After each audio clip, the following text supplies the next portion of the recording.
I mean, it's almost like getting hit by a truck. I mean, it's so powerful, and you feel so humbled by the ocean. When you're swimming in the ocean, there's nothing that you can do to overpower it. And you almost have to give everything up and just let and just be in the ocean. I think that's why it gives me so much peace to be in the ocean, is just because I have no control and there's nothing I can do about it.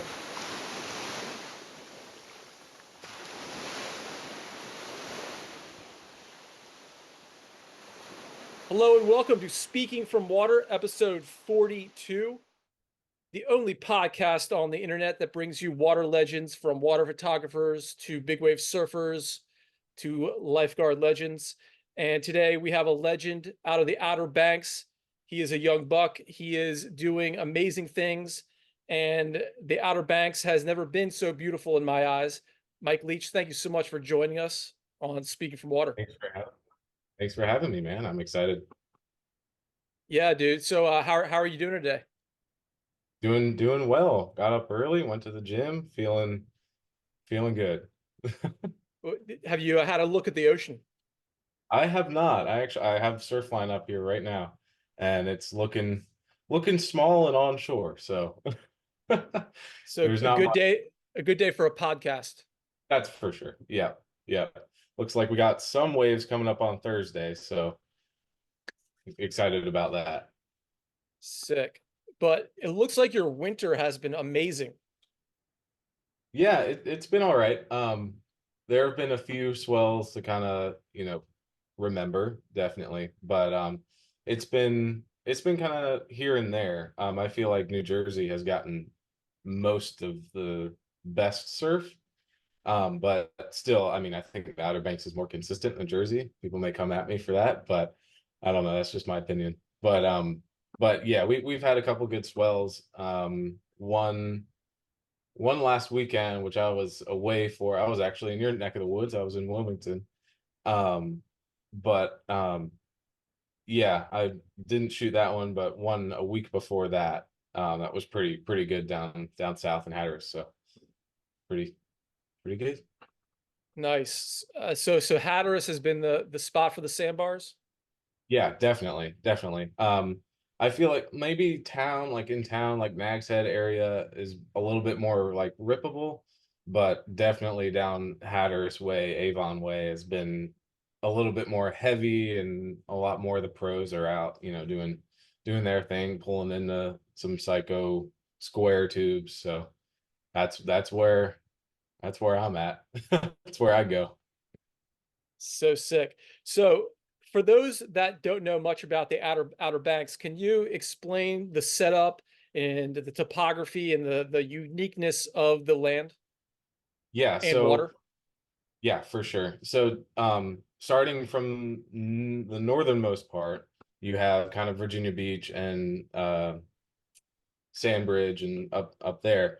And then as you kind of go down the coast, you have Corova, Corolla, Duck, Southern Shores. And then that's the main bridge where everyone comes across, is in Southern Shores, Kitty Hawk, kind of like on that line. And then you have Kitty Hawk, and you're on a very skinny strip of sand.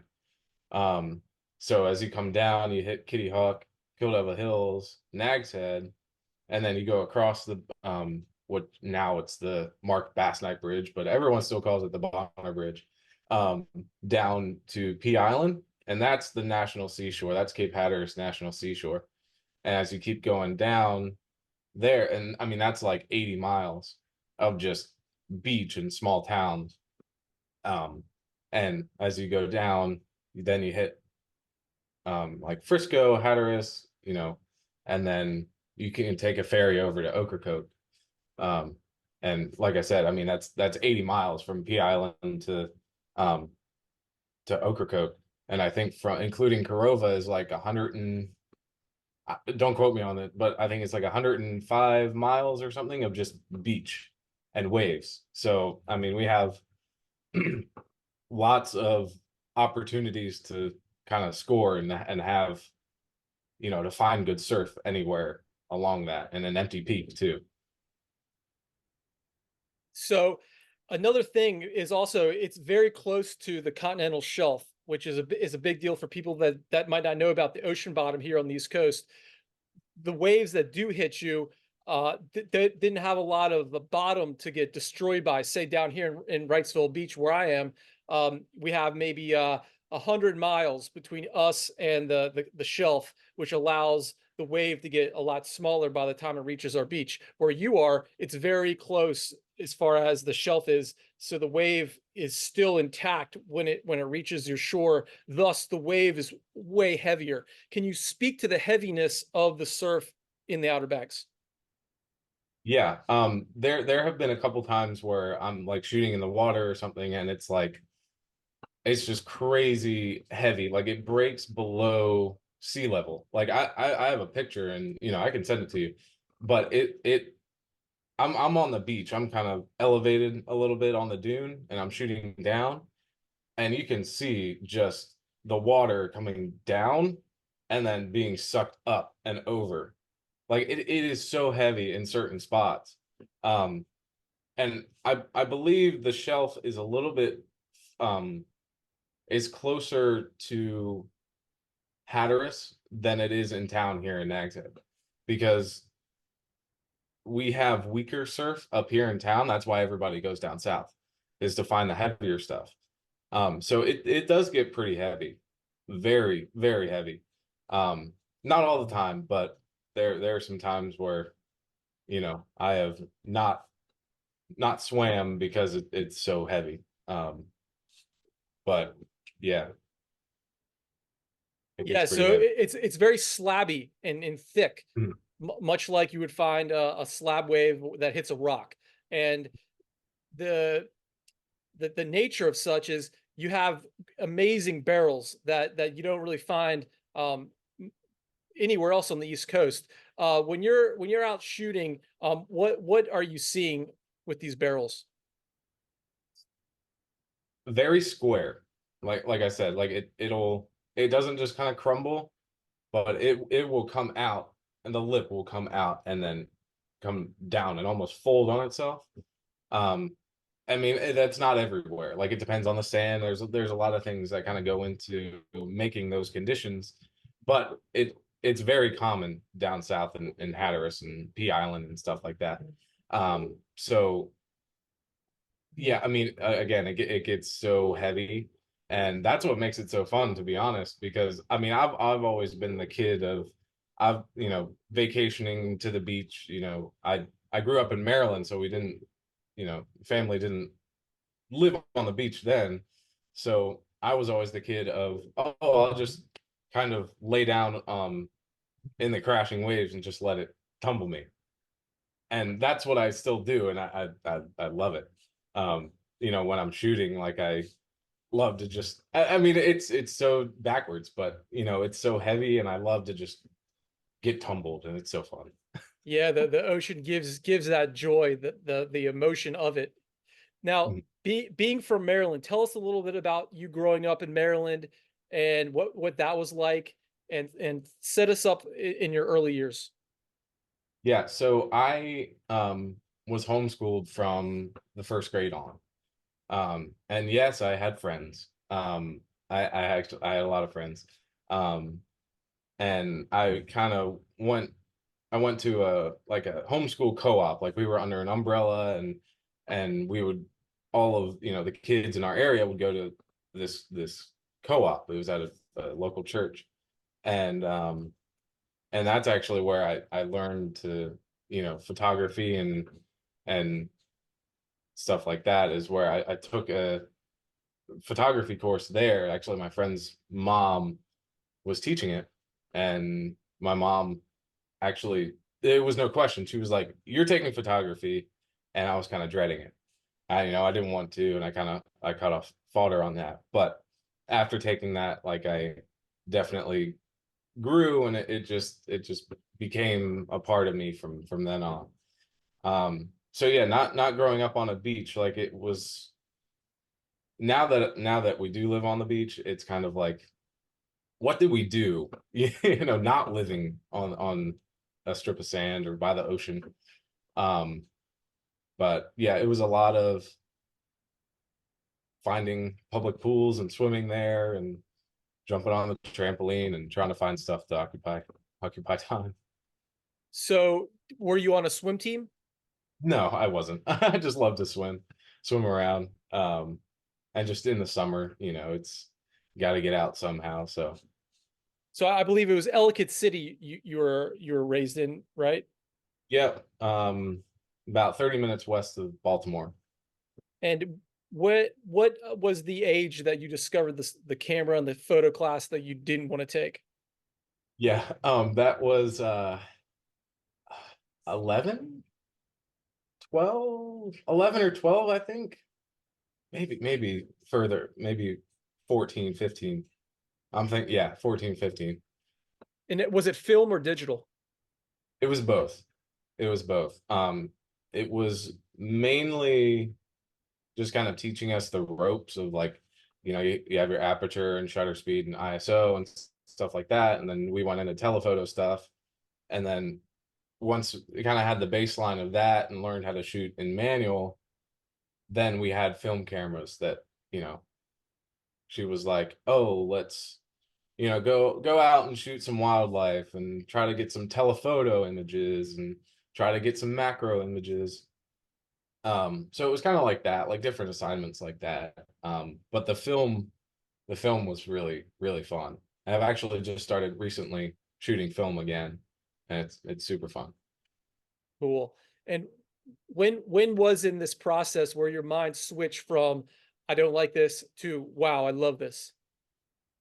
So that Christmas, my grandparents got me a GoPro, a little Hero 4 session. That thing was like it was so small, and I love to body surf and just like I said, get tumbled in the waves.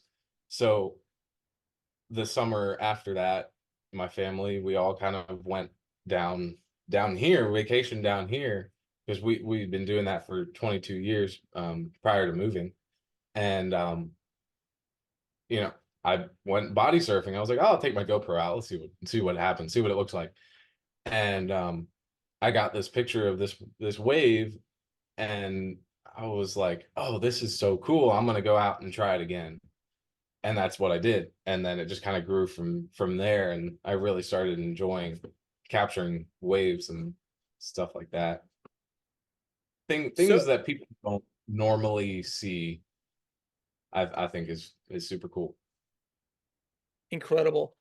So you had the experience of going to the beach like what once a year. That was like the thing your family did. You went to the Outer Banks, and so you kind of viewed the Outer Banks as like your home beach, as opposed to say in Ocean City, which was the closest beach to where you were. The Outer Banks was your core, right?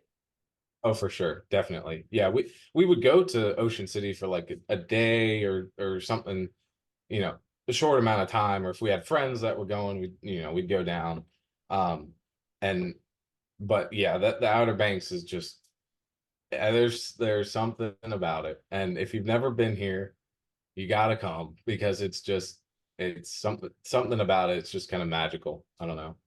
Well, we're going to speak to that magic here in a bit, but can you contrast the Ocean City to the Outer Banks? Like when you were a kid and you went to the Ocean City and was like, hold up, this is like a beach also, but it's not, doesn't have the same vibe.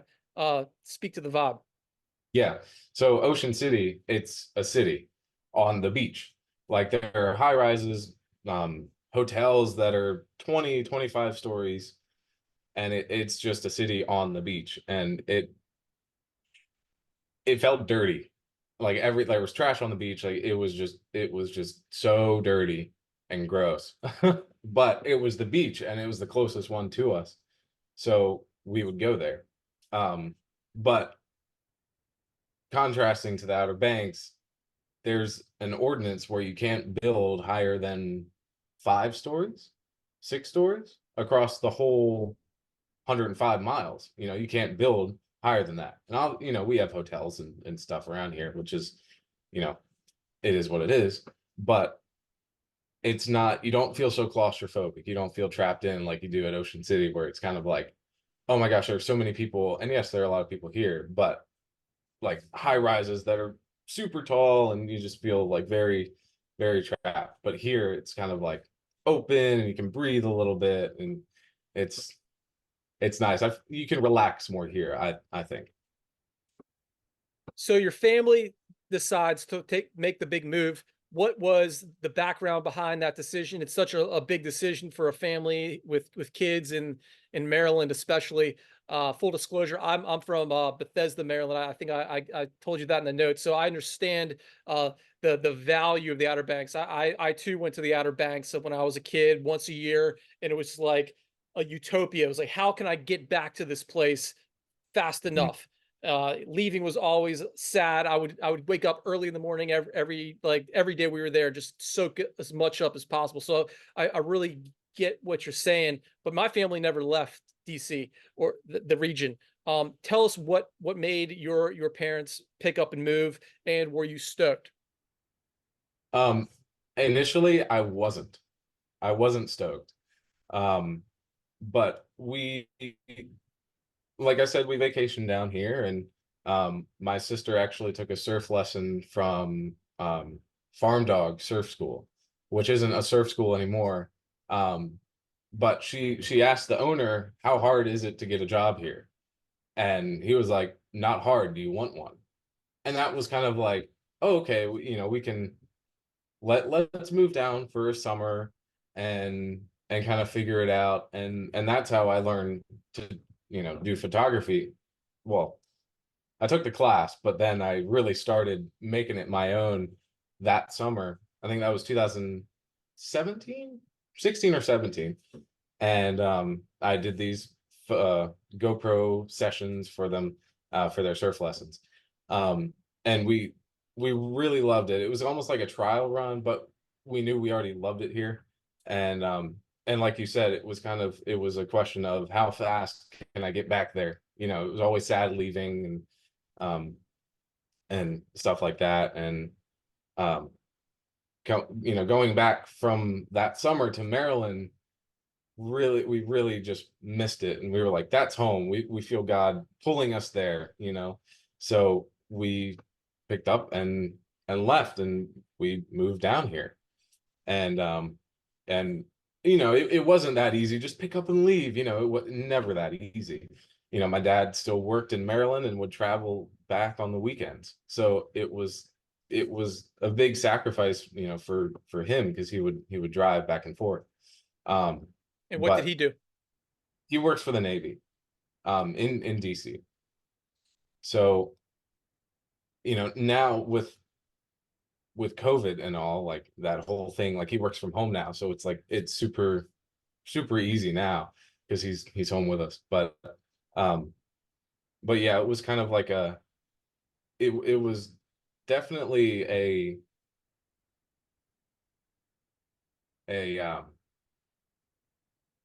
it was a God thing.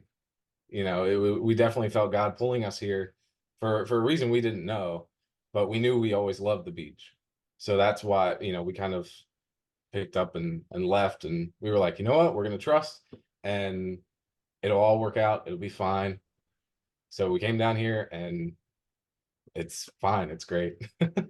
Love it. So you said you weren't stoked initially. Why not? Um, I had friends back in Maryland. I still have friends back in Maryland. I was on a travel baseball team, so I really didn't want to give that up. And at this time, like I was still in high school, so I you know friends and stuff, and I was homeschooled too, so it was not like, it's not that I couldn't pick up school and go down here, but just leaving, like you have that change and all like that. Like it was scary for a 16-year-old. I didn't see the future. I just saw then.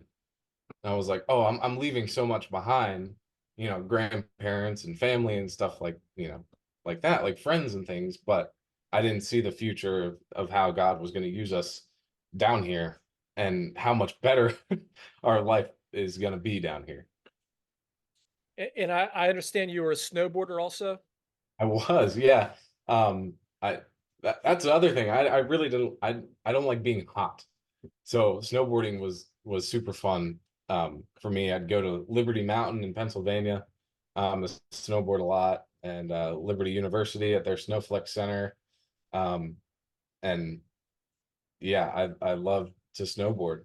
And it's actually funny. I started surfing first, but my sister started taking photos first. And then when we moved, we kind of switched. Now she's the surfer and I'm the photographer, but I still surf too. But yeah, yeah, snowboarding was always fun, but doesn't hold a candle to surfing. Yeah, I can second that. Again, I love Liberty Mountain, but I always viewed the mountain as like a wave. And once I got to the beach, it was like West Coast snowboarding only. Yeah. That's kind of how that went. So you make it to the Outer Banks. Uh, then what? When was it that you really started to pick up steam? And I assume it was probably when you got your first Aquatech water housing, possibly. Tell us that story. Yeah. So at this time I was still working at Farm Dog, just kind of like their shop cabana guy. I would, clean boards, I'd strip boards, I'd wax them, have a fresh new coat of wax for rentals, fix anything that needed to be fixed. Um, and and through all that, I was saving money for what I thought was a car at the time. But I kept seeing other photographers down here, Daniel Poland being one, uh, Corey, Shinable being another, and I just could see that there was much more potential in surf photography than just a GoPro. So I knew I had to get a housing. I knew I had to get a camera. So before I bought a car, before first car, anything, I bought an Aquatech housing um through online, and I got that, and it just started going up from there. Um, Swimming in the wintertime in a 3-2, I didn't know any better. I just moved down to the beach. I don't know what thickness of wetsuit I needed. So I was swimming in the winter, no hood, no gloves, with taking photos in a 3-2. Um, and then people started, saying, "Are you the guy with no hood? Are you wearing a 3-2?" I'm like, "Yeah, that's me." And they're like, "You're crazy." So, it kind of grew like that, like word of mouth, like, "Oh, yeah, that's the guy that doesn't wear a hood." But, I'm also getting pictures that they're sharing, and they're going around, which is cool.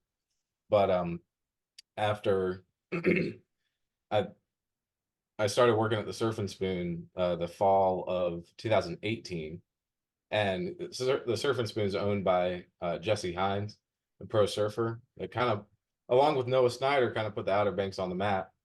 And him being a pro surfer and me just trying to get into photography, I was like, "Hey, there's supposed to be waves this weekend. Like, let's go take some pictures." And now I know he was like, "Oh, this kid, this 17-year-old kid, let's see what he's got." And we went out that weekend, and I ended up getting a shot of him that is now hanging 10 feet by 5 feet in Outer Banks Boarding Company. So that shot really kind of took the game to the next level, and got my name out there for sure. Sick. And what was that shot like? Can you describe it for us, for those listening?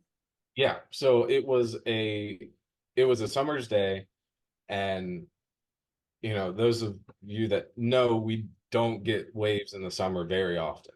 So it was definitely like it was a freak occurrence, that's for sure.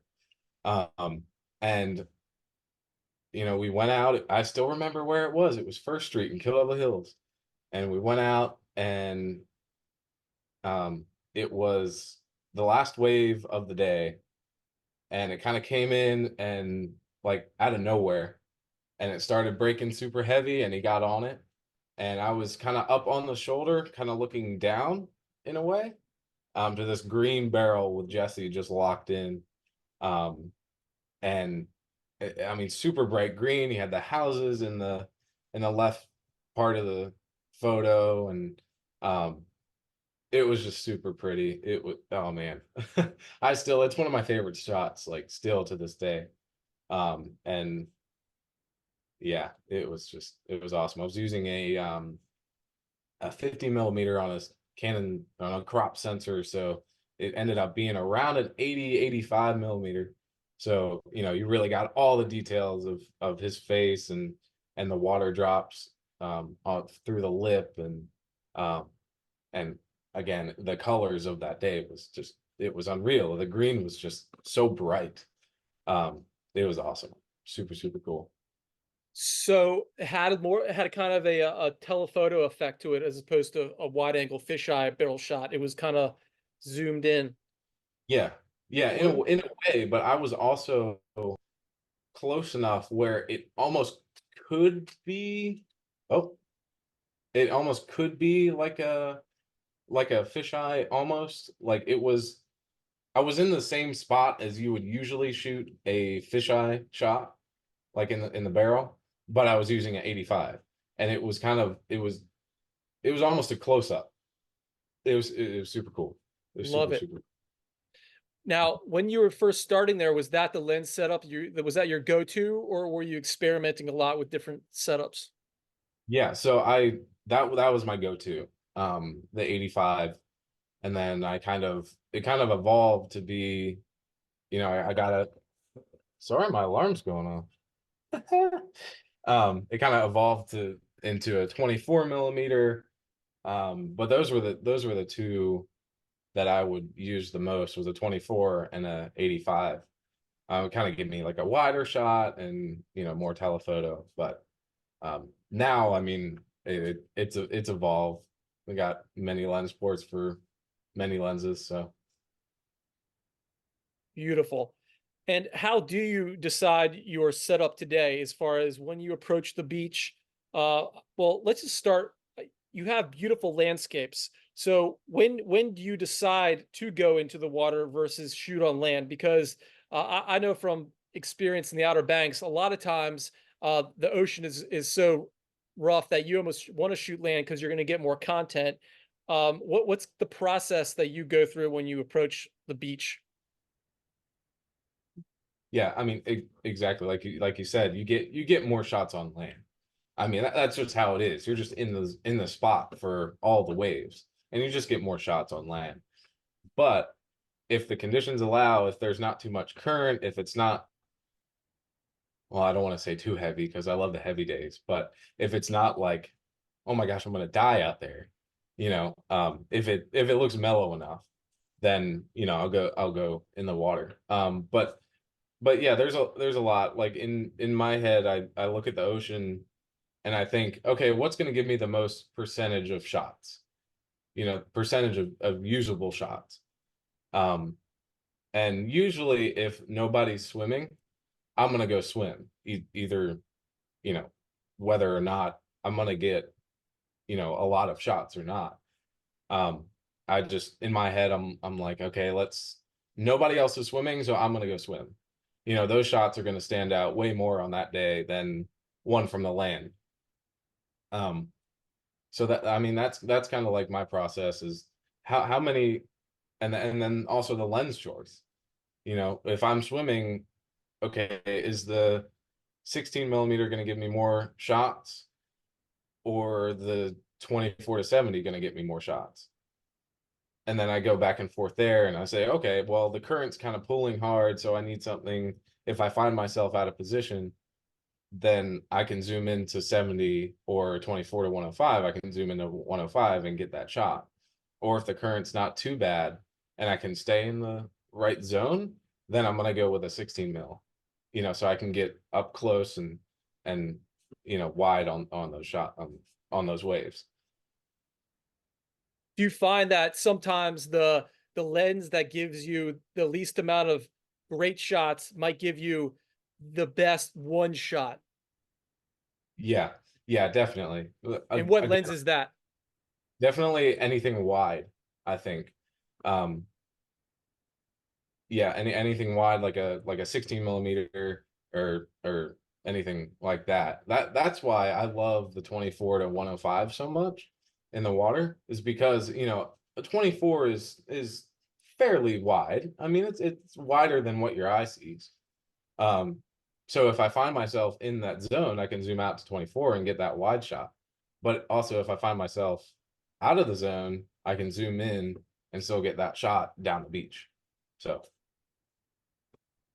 And what aperture setup do you like with these uh different zoom spectrums? it depends. It all depends. If I'm going for empty barrel shots or somebody in the barrel or anything like that, I like to shoot at a higher aperture just to give me that deeper depth of field. So if the camera can't keep up, or, you know, it blows focus just a little bit, then, you know, I have that deeper depth of field than I would at a 2 or 2.8 or 1.8 aperture, which if I use that, it's either, you know, sunrise, sunset, and I'm shooting further or more telephoto than like 50. Love it. So you start with a video in the GoPro, but you look exclusively film, or excuse me, digital photos now. Is videography part of your repertoire at the moment, or are you straight photos? It is a part of it. I think now being, you know, a photographer in general on social media, trying to build a business, I think you have to take video to grow on Instagram or your business elsewhere on YouTube. I mean, you just have to. You don't reach the same amount of people as you would if you just post a picture, you know. Like I started making, actually Peyton Willard has kind of inspired me to kind of do more, you know, video and talking to the camera, which is super uncomfortable for me and I hate it. But it's fun. I really enjoy it now. Um, I did one with Aquatech and they kind of did a collaborative post not too long ago, how I set up my camera in the water. And it was just like super simple. Um, just 50-second clip of me setting up my camera and talking to another camera off to the side. Like it's super simple. Yeah, dude, I Um, saw that. You did a great job. It was very, very good.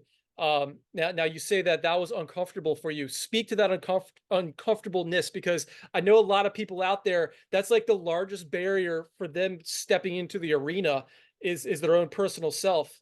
And I know when I first started, that was for me too. But like, speak to the that hump and getting over it.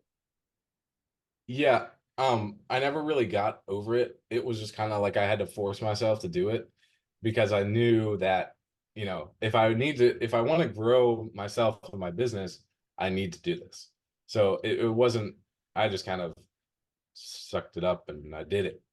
Um, so there was no really getting over it. But it before that, before I was filming, it took me about 10 minutes to actually build up the nerve to actually talk to a camera.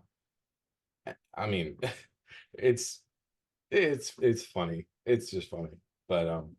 But yeah, like going back to, you know, video stuff, you know, I filmed a movie and I released a movie about Jesse Hines about 2 years ago now, which is crazy. Um and that was my last kind of big film venture, and now I'm kind of just focusing on building a community, I guess, around surf photography. Uh, Speak to that movie. What was it about? And tell us a little bit about Jesse Hines for those who don't know about him. Yeah, so Jesse, he started out as a professional, or he was a professional surfer from his like 14 to 31 years old. I believe 31. Don't don't quote me, but I think it was 31. Um, and again, I mean, he put the Outer Banks on the map. Like if you watch him surf, it's just unreal. It's crazy. I mean, a lot like Brett Barley. Like his feet are glued to the board. Like I don't know how. I don't know what wax he uses. I don't know, but I mean, it's just crazy. It's mesmerizing to watch him surf. Um, and there was a lot of um things he had to overcome in his life. Um, faith being one of the big ones. You know, he kind of had a broken family, so it was hard for him as a kid. But you know, he didn't feel like he could have a family. But then he found God and really, you know, kind of dove deep into that, and you know, his faith got stronger over time and overcoming injuries and things like that. He has a really cool story, but yeah. And you've mentioned God and faith quite a bit in this interview. How does God and faith affect your life? And was that a good connection you held with Jesse to be able to make the content you did with him? Yeah, oh definitely. Yeah, I mean my whole thing for surf photography is to show people what they may not be able to see for themselves. You know, so I'm out in the water. I'm telling the story of that day in the water. I'm conveying what it's like to be there with the surfers in the wave. Um, I try my best to do that. Um, and to just show how beautiful the power of the ocean can be. You know, like there are some days where you're like, oh, you look at the ocean, it's not that cool.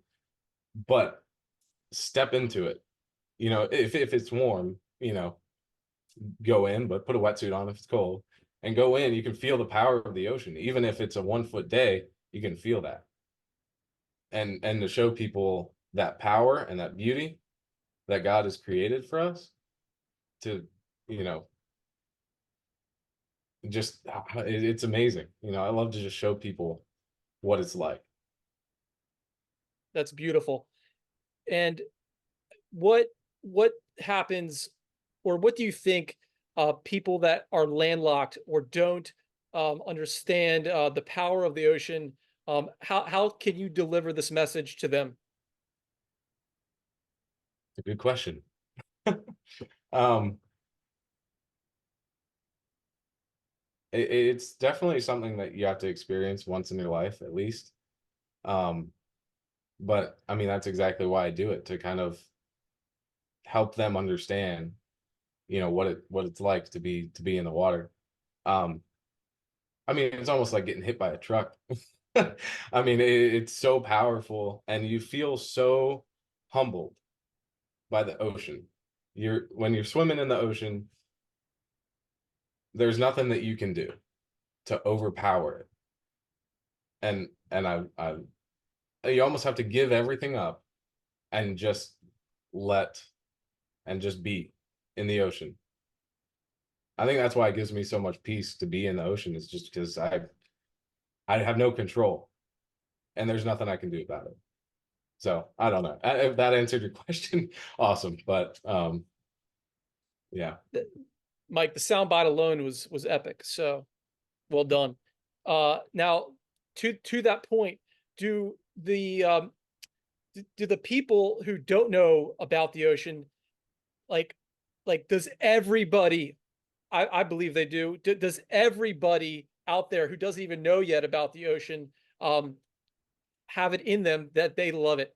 Like I have this thing that I believe that, like, a 80-year-old woman who's never seen the beach, who lives in Arkansas, or name your landlocked state, if she had the ability to even view a water picture, would find joy in it. Is that a truism? I think so. I definitely think so. I mean, you walk into a hospital, what do you see on the walls? It's a picture of water 90% of the time. I mean, it calms you. You look at a picture of water and it you know, it calms you. At least for me, I hope it does for everybody. But um, yeah, I mean, I definitely think I definitely think everybody has something in them that tells them they love the water. Um, and it could be, they may be afraid of sharks. I don't know, but I mean, yeah, I definitely think, you know, people love the water even if they don't know it. Bro, I'm gonna disagree here because I do healthcare art. I walk into hospitals and I would say 90% of the time they don't have water on the wall.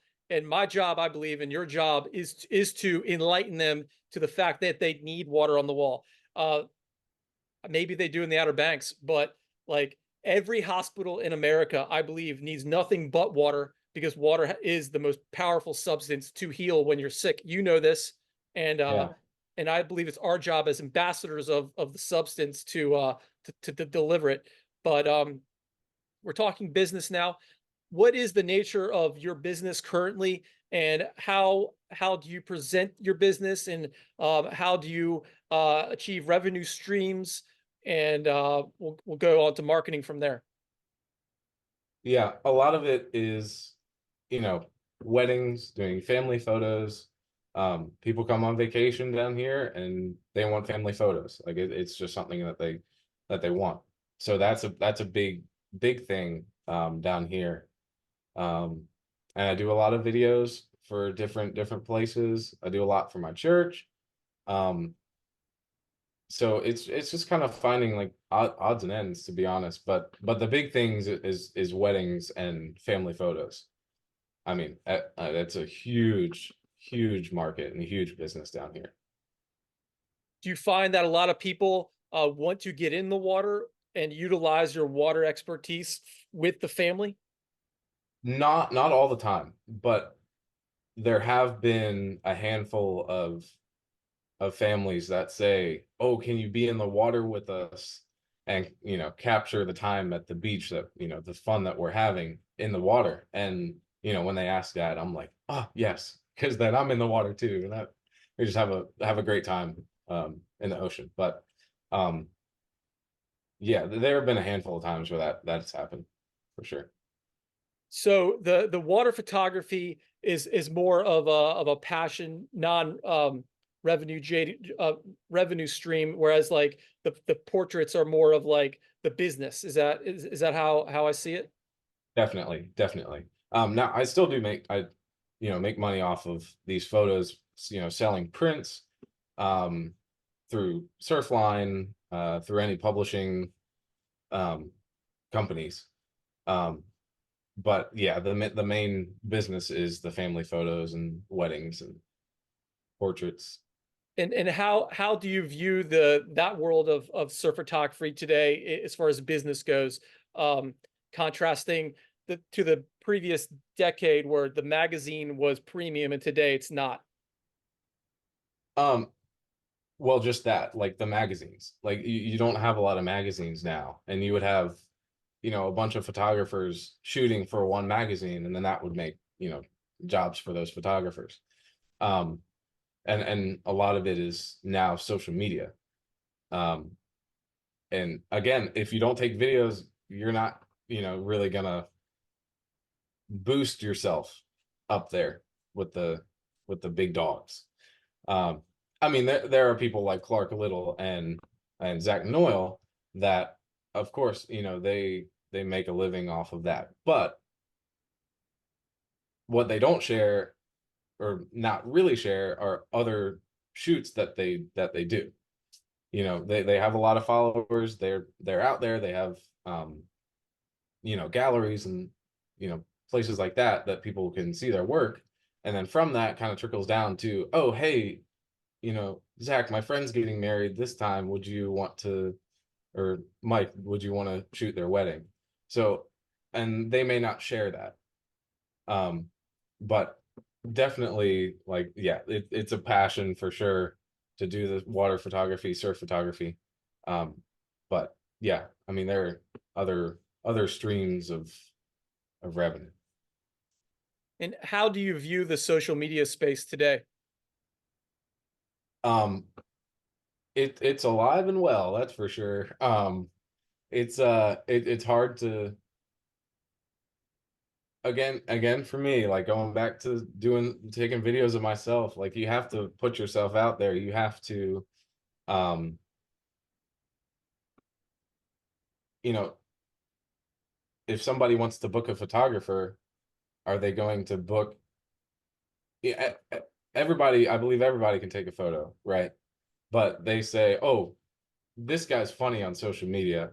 I like his personality better, so I'm gonna reach out to him, or just to put yourself out there and to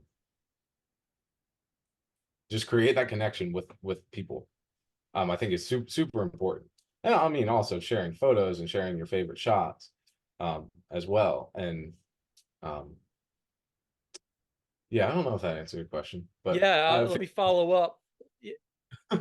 Yeah, so, are you on like a schedule of posting? Is there like a thing that you must do every day to keep consistent, or or is it kind of random? What's your process?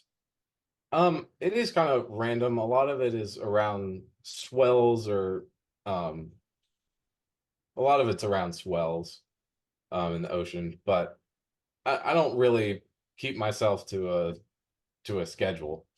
Um, if I definitely want to keep a story or two and going at all times, but I don't keep myself to a schedule. I don't put a lot of pressure on myself for social media. Like I have to post this time, or I have to post, every day. It's, I guess it's good to, but I don't know. I view it as more of a way to connect to people than rather to, I just find it a way to connect to people. And on the consumption side, what is it that you like consuming on the social? Oh man, I mean, we all can get reeled into to social media very fast, but I think looking at other people's photographs and what they're doing on social media as far as reels go, Instagram specifically, but a lot of it is inspiration for me. If I see a shot that, Zach Noyle has posted, I try to dissect it and say, okay, where do I think he was? What millimeter lens was he using? And obviously, pipeline is not like the East Coast at all, but I can try to put my spin on it a little bit. Get a little bit of inspiration, and that keeps it fresh. I don't know. The lighthouse reels pretty hard. It's a lot like pipe, so you can probably relate a little bit there. Yeah, but I mean, anybody can put anything on social media. I mean, it's very that might have been the best set of the day. You never know. So, if if I miss a swell and I see a really good shot or a really good clip, I don't think too much of it. I'm like, oh, that could have been the best day, the best wave of the day. So, you know, So what I've really liked about viewing your work, aside from the water shots, of course, is your landscapes. Set the audience up with how you set up a good landscape shot. mhm. um, I I try to lead my audience into what the subject is, whether that be leading lines or um, using the light to kind of to bend the light around to for you to view that subject. Um, so a lot of the photos recently that I've shared is, you're looking straight down a beach access, and the railing is leading you straight into what you're supposed to be looking at. And I think you know, it just guides your eye. It's pleasant to look at. I love the leading lines. So that's what I set up mostly for. That's what I look for mostly in framing my shot. I like to do a lot through car windows, on the beach. If I can frame the wave in such a way, then I call that a win. And as far as process goes, I can imagine that there's a lot of waiting and patience involved for the waves to do what you want them to do when you have your shot lined up. Can you speak to that patience? And also speak to that as well in the water, because I think it goes both ways. Yeah, definitely. yeah, let's see. Let's see. When I pull up to the, I'll walk you through my thought process. When I pull up to the beach, I get out, I look at the waves, and before I even take a picture, I kind of study it. I always take my camera, but I look at it and I'm like, okay, how's the wave breaking? Where is it breaking? Um, how hard is it breaking? And then I go into, okay, what shots can I get from this? Um, and being in the water as well, like I touched on, what lens is going to give me the best percentage of shots, and normally that's a 24 to 105 again. And I could be going out in the water and I say, okay, I'm going to get some empties, and I'll do that, and then I see a wave down the beach that broke really hard. I see that and I'm like, oh, I want that. So I'll kind of swim over there and kind of switch gears from that, as well. Um, but I guess that's the type of process. Like I just kind of study it and watch where the current's pulling, and a lot of it does just come naturally, like in the water. I'm like, oh, that was cool. Let's try this now and just kind of experiment. It's not. I guess it's not one set thing that I have to get every time, but it just kind of evolves, and if you have fun with it, it's just going to happen. And take us next to like your daily routine. Um, let's see. I normally try to go to the gym every day. Especially in the wintertime where it's just cold out, you don't feel like going outside. I feel like that's very important to keep, doing every morning. Um, and then I work Well, from home. hold Yeah, up. What's your gym routine? What do you do at the gym? what I do at the gym. Well, my sister is a personal trainer, which is awesome, and she has a class every Tuesday and Thursday. So Tuesdays and Thursday, I'm in that class. Um, but normally I just go in, do a little bit of cardio, lift some weights. Um, Mondays are arms, chest Wednesday, and classes in between. Um, so yeah, I mean a lot of it is leg focus too. Got to keep those legs ready for swimming. So So kicking is a big part of your swimming process when taking pictures. definitely, definitely, if there's any sort of current at all, you got to be able to at least try to fight it, to try to stay in the zone to get those shots. And what fin do you favor? Well, I just started recently using yucca fins. But before that, I used the Mike Stewart Viper Viper fins. They're bodyboarding fins. Um, Excellent. So what is do you have a wanderlust in you? Are you itching to go anywhere, or do you just prefer to stay around the Outer Banks? um, no, of course I want to go everywhere in the world. I would love to go to Pipe.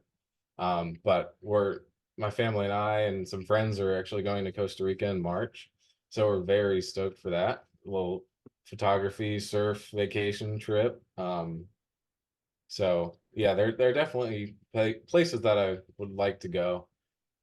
Mainly warm places. Where in Costa Rica?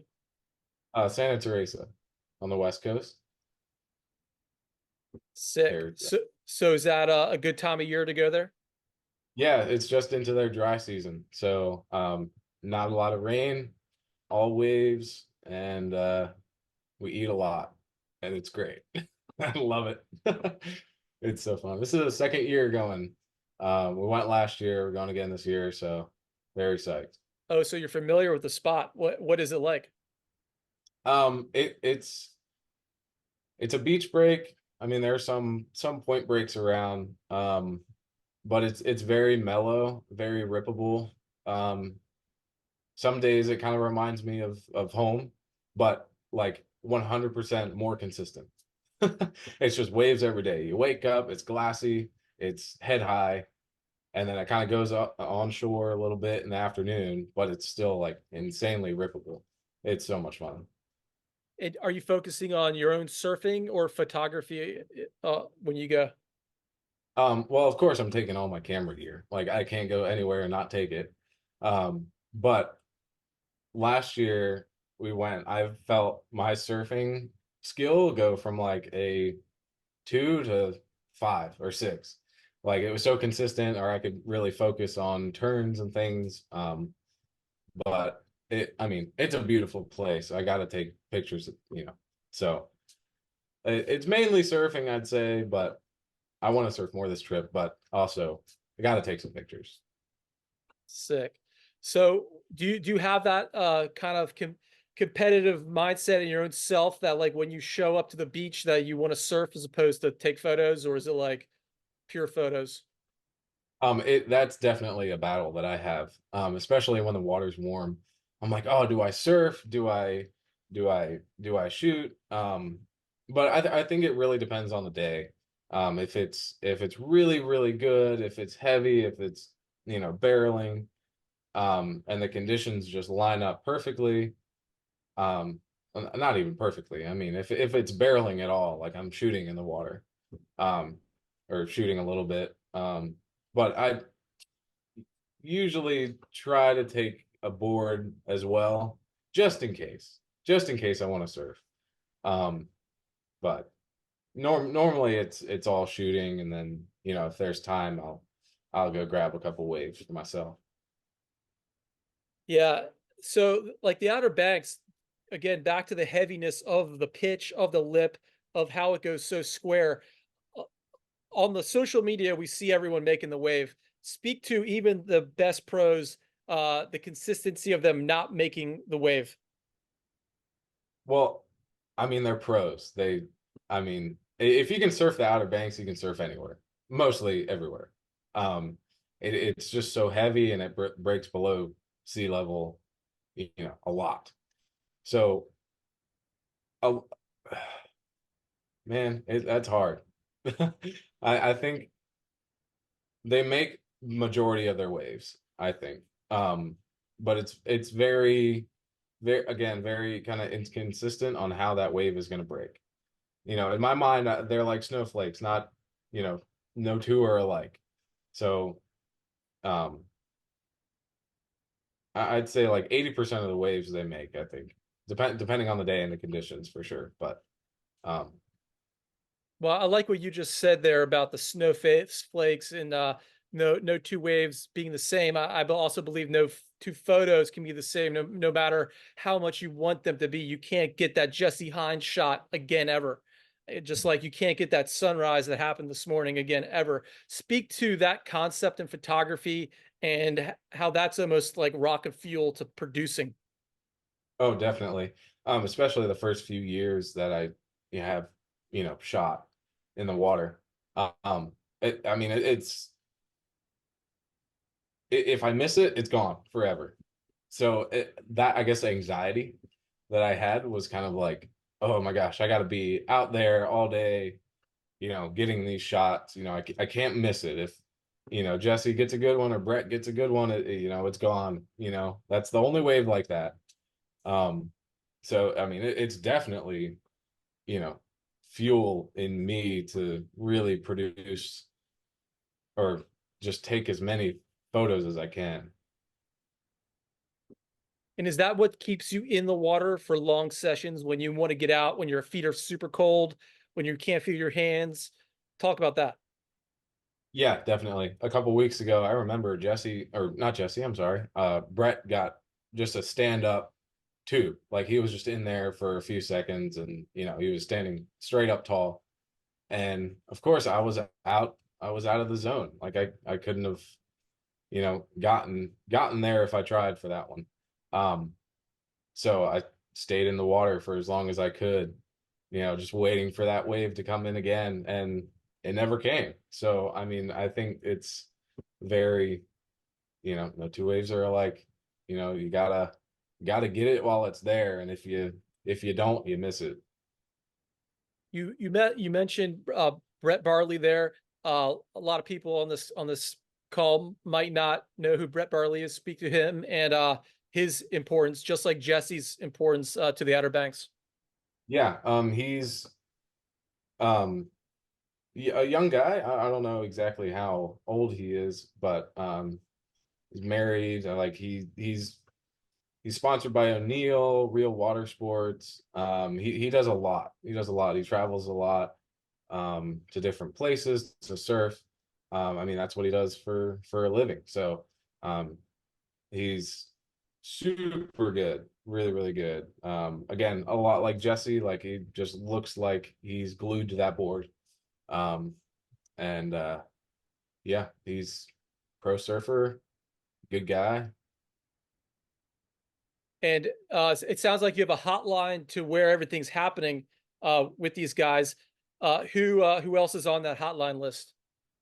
Um, so Jesse, you got Brett, and a couple other photographers, Cal Ramsey and Cody Hammer. I usually try to get in contact with them, try to see where the spot is. But you know, you have 105 miles of beach. It's you could wake up for dawn patrol and get up at 5 and then not surf until 9 because you're trying to find that spot, that good spot. And there's always that fear in the back of your head where you're surfing or shooting and you're like, this isn't the best spot, but you just got to take it while it's there and get out there. Dude, I'm down here in Wrightsville Beach. I've been to the Outer Banks a lot, and that is always the thing. Like we call it the check C mission because you will be on this what you think is a surf trip, but you're just driving all over the Outer Banks looking for that best spot. And there's always one dude in the group who's like, "Nah, I know it's better that this like spot I heard so and so say what's up." So can you speak to that and how the beach the sandbars can change? Because I think a lot of people don't realize the nature of the sandbars of the Outer Banks and how the spot can change. It's not like it's a reef where it's always the same at that location. Yeah, I mean, normally the lighthouse is always good because you have that jetty there that's kind of blocking the sand. But if any storm comes up, like any size, and it's windy on shore, it's moving all of that sand around. And again, no two waves are alike, no two grains, or not two grains, but like the sandbars are ever changing. It could be good here one day and then totally awful the next day. Um, so it's a lot of driving, like I said, trying to find the spot every time. Now there are some spots where, like the lighthouse, like I said, that are normally good, and places on P Island as well that we check on our way south. So it's a lot of driving, stopping to look, driving, stopping to look, all the way to Hatteras until somebody calls you and is like, "Oh, this place is good." So I've had times where being up in Nagshead, close to Avalon Pier, waves are good. I'm headed down south, so I go all the way. I hear the lighthouse is good. I go all the way down south to the lighthouse, which is an hour and a half drive for me. And then getting a call saying Avalon Pier's good, hour and a half back.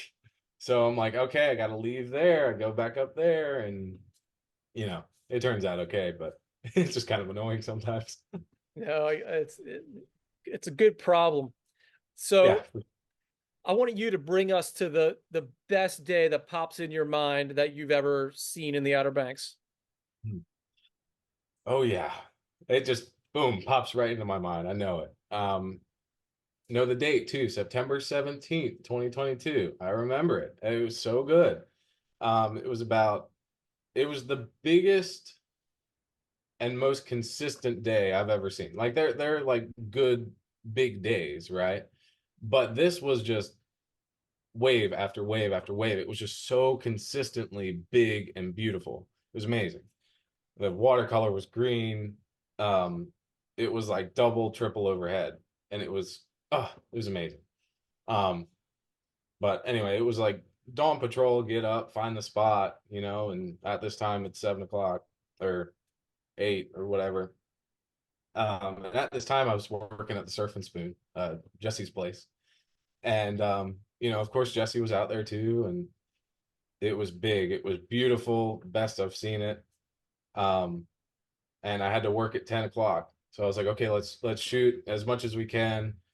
And of course, there were so many other people out there too. And it was warm. It was warm. Board shorts, 90 degrees out. It was amazing. And went out and we are like, okay, it's 10 o'clock, we gotta go. And go to work, get dressed, all this stuff. And Whitney, his wife that was working there, she was like, we're not opening. We got to go surf. So that was great. We just went back and surfed more, and they were all on the beach. My mom was on the beach too. It was great. It was so much fun. And then I took a big one on the head and lost a fin. And being big, it's pretty far out. I'm swimming with one fin. It was actually kind of scary, to be honest.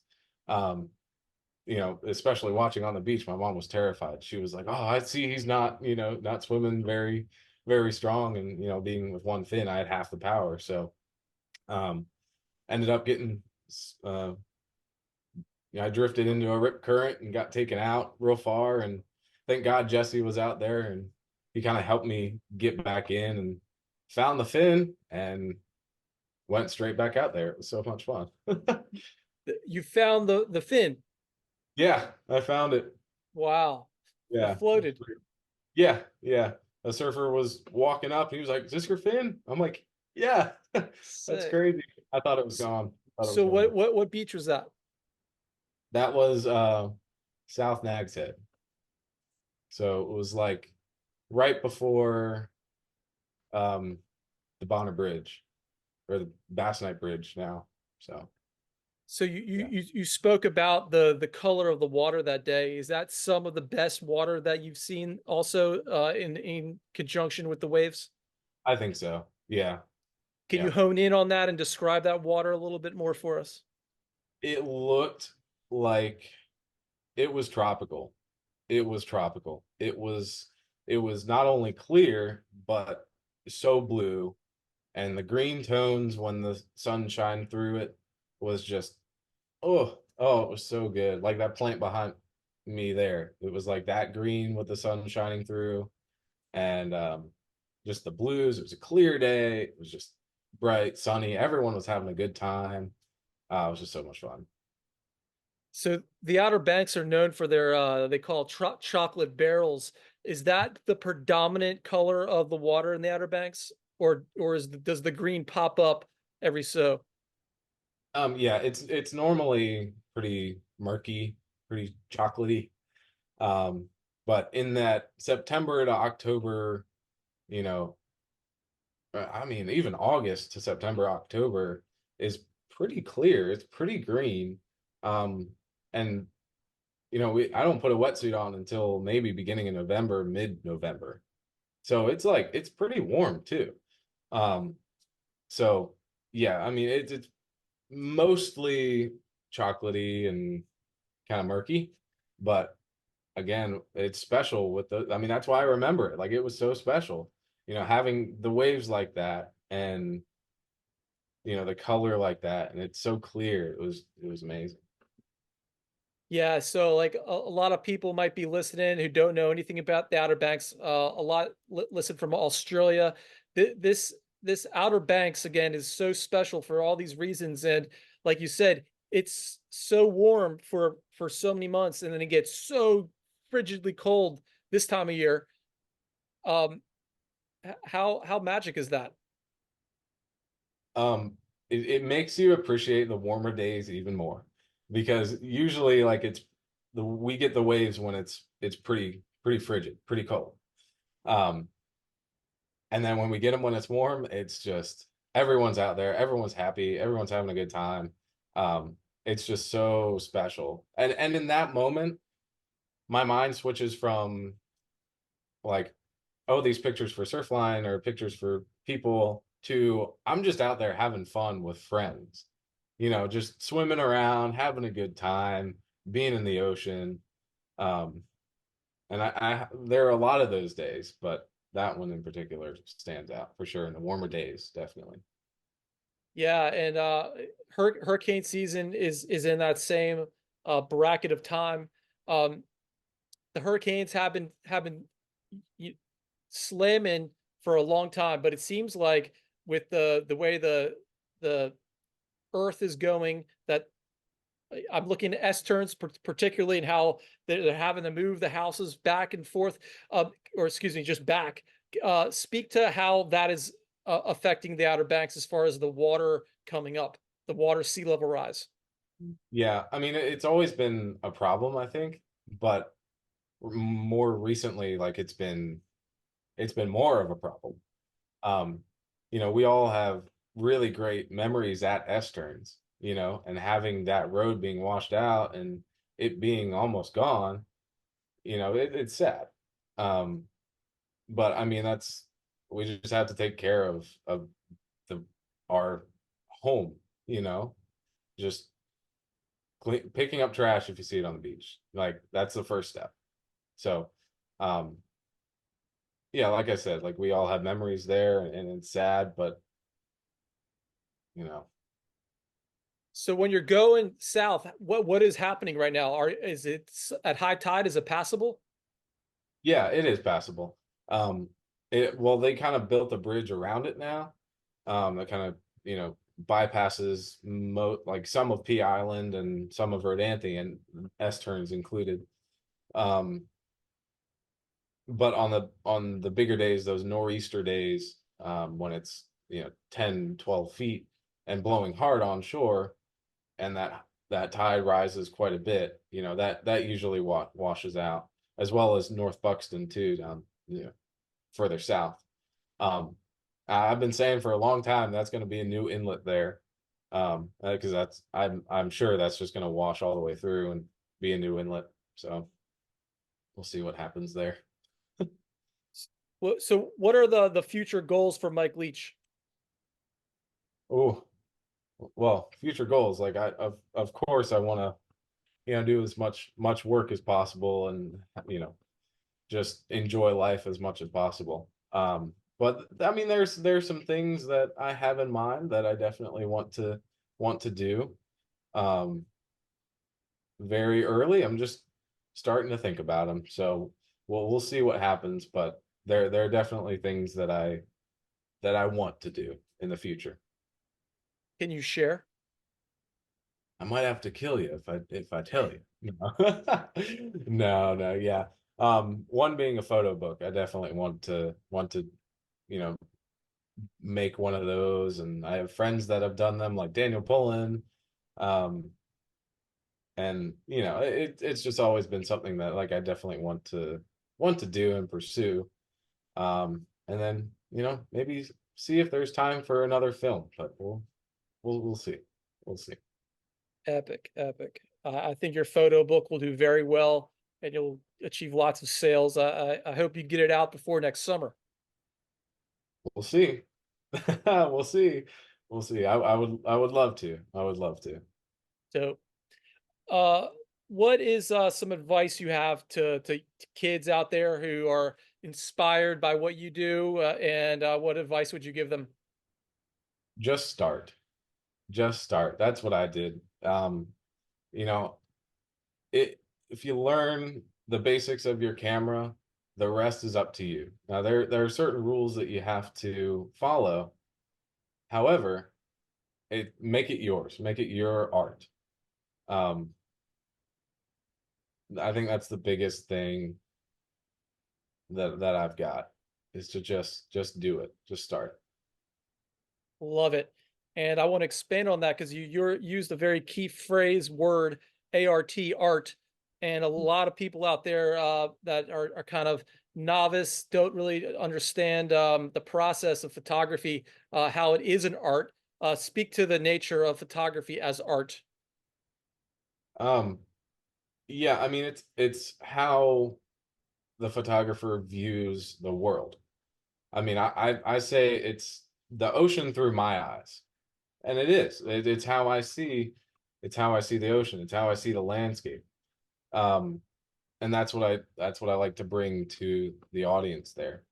Um, and I mean, there are some days where I walk out to the beach, and it's just one day in particular, it wasn't too long ago, or walk out to the beach and the sun is just it was just like a glorious day. The waves were off, the wind was offshore, waves were big.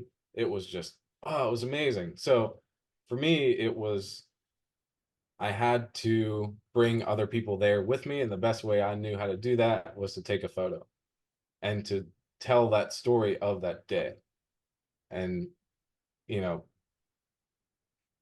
tell the viewer what it felt like to be there.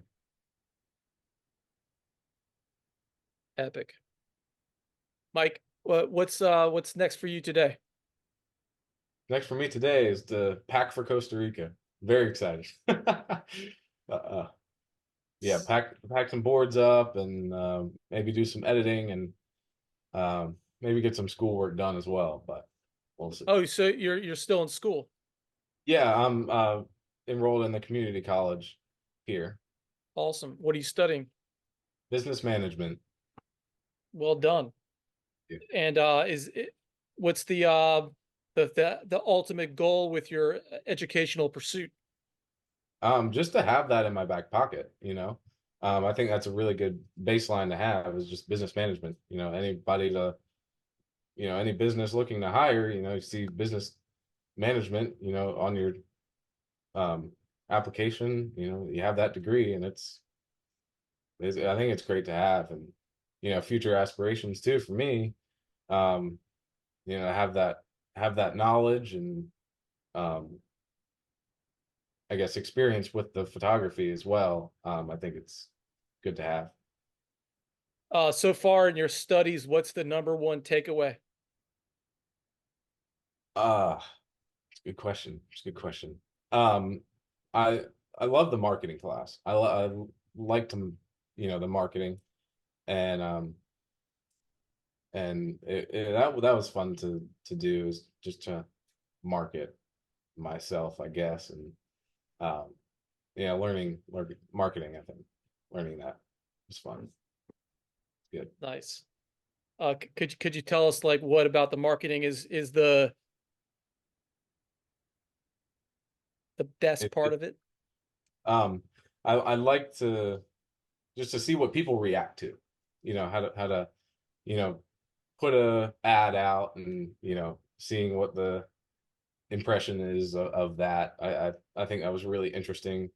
um and then also, not including marketing, but like doing a business plan, like entrepreneurship, like how to build a business myself, by myself. Um, and I wrote up a business plan for that, and I'm like, oh, this is super fun. So it was really good to have, and yeah, with marketing, like how um, seeing how people reacted to things, any ads or anything that you put out. I think it was super fun and awesome to learn. Nice. So last question for you. Um, what is the meaning of life according to Mike Leach? Showing people the ocean and showing the power of it is something, that I love to do, and is great. And just to have fun, and love people, and show them, God's creation is something, that I really think I've been called to do, and it's super, super fun and awesome. Beautiful, beautiful. And do you have any final things you'd like to say to the audience? And do you have any shout outs you'd like to give? um I don't think so.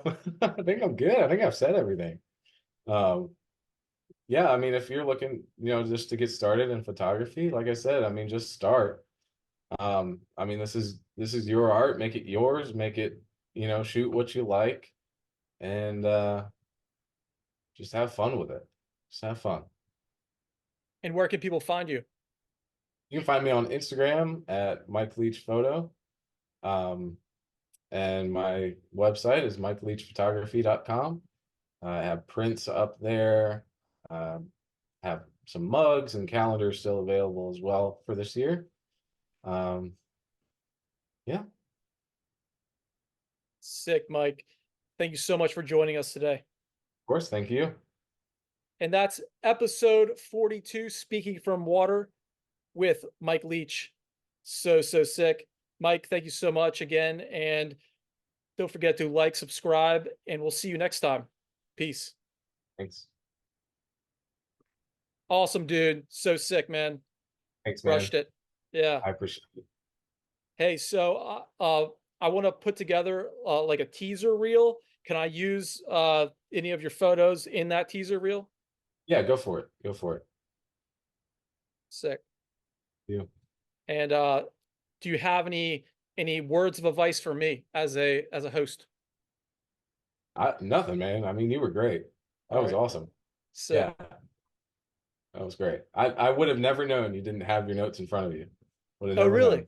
Yeah. Yeah. Well, dude, I gotta tell you, I never even look at the notes because like I feel like if I'm like onto the notes, I can't think about what you're saying, and then I Mhm. can't come back with an intellectual like response. I'm like, boo.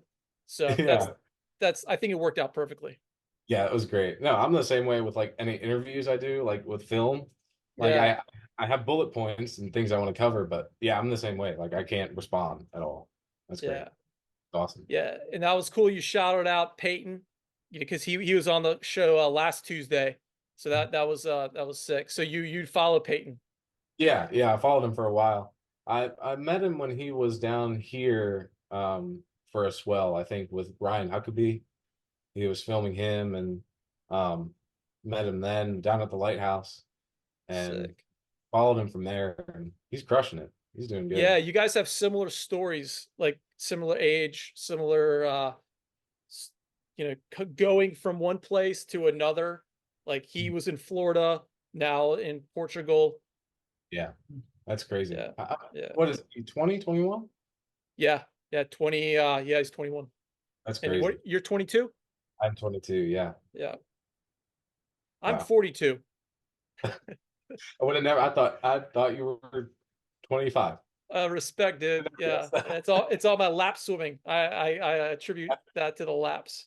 Yeah, I Yeah. got three kids. I'm the same bracket as Jesse Hines. I remember going out to Hawaii and seeing him in a pipe, just like, how did this dude get the pipe and just rule pipe from the Outer Mhm. Banks? But I'm telling you, like, where those waves that you guys are in are as heavy as Hawaii. It's heavy. Only they break closer to the beach. Yeah, yeah. Less rocks too. Less reef, less rocks. That less reef, less rocks. Well, bro, next time I'm up your way, I want to say what's up and thank you for joining us. And it was a pleasure meeting you and spending time with you. Yeah, you as well. Yeah, let me know when you're up here. Love to meet you in person. That'd be awesome. Yeah, you ever see my boy Dallas Tolson? Oh yeah, I saw him the other day. Yeah, tell him Sean Rutke so what's up. Will do. Will do. Yeah, he's still ripping so hard. Oh yeah, yeah. I feel like definitely him and Dawson, like the past like couple of years, have been like on another level. Like they've been so good. Like, oh yeah, they're so fun to watch. And Dallas, like he's always stoked too. Always Like stoked. so cool. So cool. I went on a trip with him, like man, like probably 20 years ago. That he drove the entire way to the Outer Banks with no hands, like because he was talking so much. He was the one driving, and the whole time I'm like, dude, can you please put your hands on the wheel? Funny anecdote, Oh, but I digress. Yeah. that's that's Well, cool. bro, good luck on your trip. Stay safe, and thanks again. Thank you. Thank you. All right, peace.